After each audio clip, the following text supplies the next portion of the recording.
Okay, I think that's the for enclosure concept, like the surface level of the first enclosure concept. And probably I will be continue with the protection of lines. Like we need to know how to protect it so that your stone won't be invade easily. So for example, like this. Okay, so for example, I have a for example like this. Okay, so I just happens to destroy the squarish potential of this. Okay, and then a and you also destroy my squarish potential. Then how we know how to play, like now, how to play? Should we protect or should we invade? There's a good indicator, like I'm not so sure. Okay, because this is very how to say this, objective. Okay, this is very is it called objective or very subjective? A lot of people will be thinking about okay about, oh, this is very free, this is an open game, like you can play anywhere else but doesn't make any huge difference. Yes, that's true, but there's a very good indicator that maybe can help all of you also. Objective facts, oh, objective is facts, subjective is opinion. Okay, maybe this is a very subjective. Okay, subjective. Okay, this is very subjective for everyone. But for me, I can actually give one of the very good way of telling you whether should you save your protect your stone, protect your points, or invade. There's a indicator. Maybe this can help you. So where should we play, A or B? It doesn't look very huge difference because A are protecting your territory, B are somehow invading your opponent's territory. Of course, most of people will try to invade at B, right? Because I can separate them and be more active on the game, right? Actually, there's an indicator to actually help you whether should you play at A or B. So that is what we need to know first. Okay, so we need to draw this line first. We need to draw a line first, and we will probably know where should we play. So in this case, like this.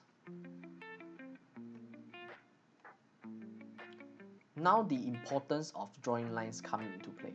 If you don't know about it, a lot of people will get lost. Like a lot of beginners, they were lost. Like, hey, where should I play will be good, right?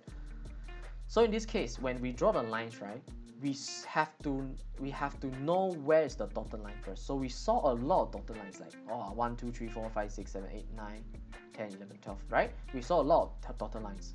We have to not only see our own dotted lines. If we are okay, now we are blackstones. Okay, so we have not only have to see our blackstones dotted line, I mean weak line, we also have to see opponents' weak lines. So how can we approach, like how can we play, like where should we play? Okay, so this is the catch. Okay, listen up. So this is the catch. Always find the longest weak line to play first. So for example, of course this is not the longest, this is not the longest, this is not longest, this is not longest, right? This is not longest, not longest, not longest, right? So don't care about all this. Now this is not longest, this is not longest, this is not longest. So probably this one and this one. So you're just comparing these two. You are just comparing these two weak lines. Which one is longer? Then you play there. So for example, this line is like 1 2 3 4 5 6 7 8 9 10. So this is like 10 space. So how about this? 1 2 3 4 5 6 7 8 9. So this is 9. Okay, so you probably know that, hey, this is 10, this is 9. Okay, so we attack the weak group first. So in this case, black should play at B. So actually there's a okay, a lot of people won't, like some people will, I mean some good Go player will not be agreeing this, but there's this is one of the way that helps you. Like for example, okay, what if happens to be like this? Then I think everything changed, right? Because now you know that this is a nice space, this is a nice space, right? So now either A or B either A or B are good. I mean, these two are acceptable. Okay, you get what I'm talking about? This is like the nice space extension. This is a nice space extension. So both of them have the same length of the weak lines. So doesn't matter about A, doesn't matter about B. They are both doing like, I mean, they are both not doing the same thing, but they are both very valuable. Okay, equally valuable. So, but what if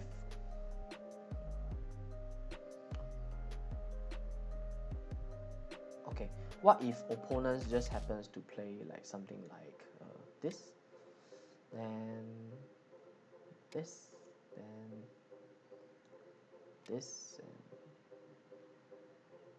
okay, wait, this, okay,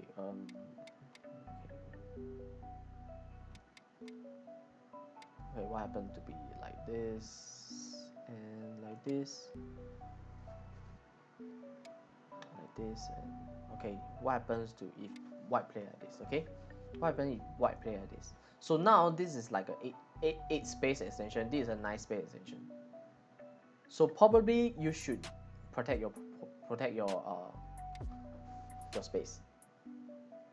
Yeah, because this is much longer.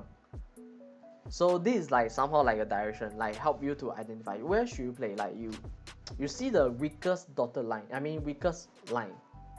The longest is the weakest. Okay, so you find the longest and weakest. So this is like the opening theory that everyone can follow. Everyone can follow, yeah. Okay, so this is 1, right? 1, 2, 3, 4, 5, 6, 7, 8, right? So this is 8. This is 1, 2, 3, 4, 5, 6, 7, 8, 9, right? This is 9. So this is the longest and the weakest. So when you play, you have to play at protection. I mean, you have to protect. So basically, what white play is wrong. White shouldn't be playing this because white knows that this is 8, this is 9. So white shouldn't be playing this because this is too small. I mean, this line is too. I mean, this line is not weaker than the other, right? So white should have just invade. Yeah, white should invade. So that is the theory. Okay, after that, when all these settled, all these are settled. For example, I just play a simple Joseki. All these are settled, then black is the time that invade because now the weakest line is here. Yeah, so opening theory, we all like know that hey, we need to attack the weakest line. Always attack the weakest line when we doing the opening. Yep.